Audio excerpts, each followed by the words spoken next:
sangloter, chialer. Peu importe comment nous appelons ça, nous le faisons tous depuis que nous sommes nés. Et, tandis que beaucoup d'animaux versent des larmes, il semblerait que les larmes émotionnelles soient une expérience exclusivement humaine.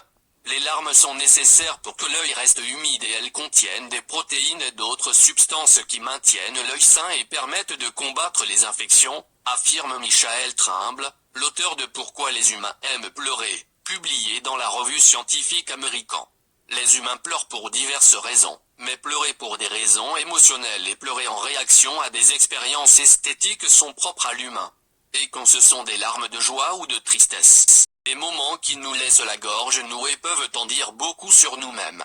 Pleurer, de même que d'autres types d'expériences émotionnelles intenses, peut nous aider à mettre en évidence les choses importantes sur lesquelles nous devons nous concentrer, déclare au HuffPost Loren Bilsma, docteur en philosophie, ancien doctorant de l'université de Pittsburgh, qui a mené des études multiples et écrit plusieurs articles sur les larmes et l'action de pleurer.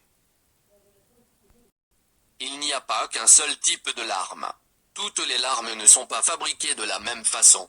Les larmes basales sont celles qui sont dans notre œil en permanence, et permettent la lubrification, la nutrition et la protection des yeux, ont écrit Bilsma et son co-auteur Adjijm Vingeroet, de l'université de Tilburg aux Pays-Bas, dans leur essai Le mystère des larmes émotionnelles, pourquoi nous pleurons.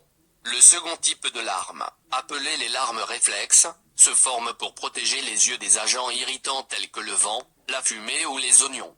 Et il semble naturel de suggérer que ces deux types de larmes ont un composé chimique différent.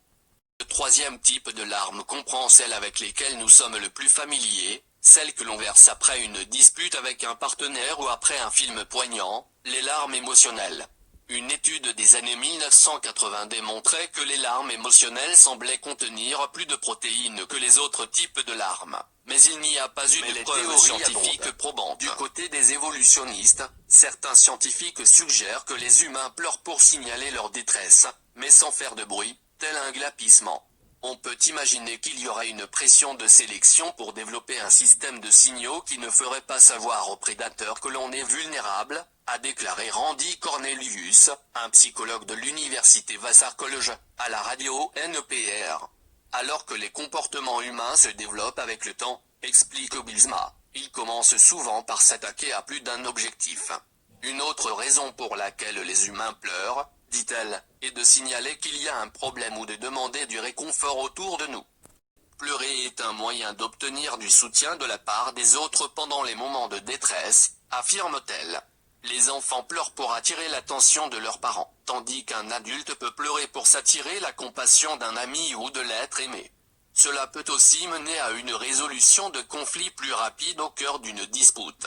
Pleurer semble entraîner la compassion et la culpabilité, et cela peut être en soi un mécanisme évolué destiné à sauver les relations de la détresse, a déclaré Jess Bering de l'Institut de la Cognition et de la Culture de l'Université de Belfast à la radio NPR. Il est difficile de punir ou de se disputer avec quelqu'un qui pleure. C'est comme un déclic qui incite à reculer.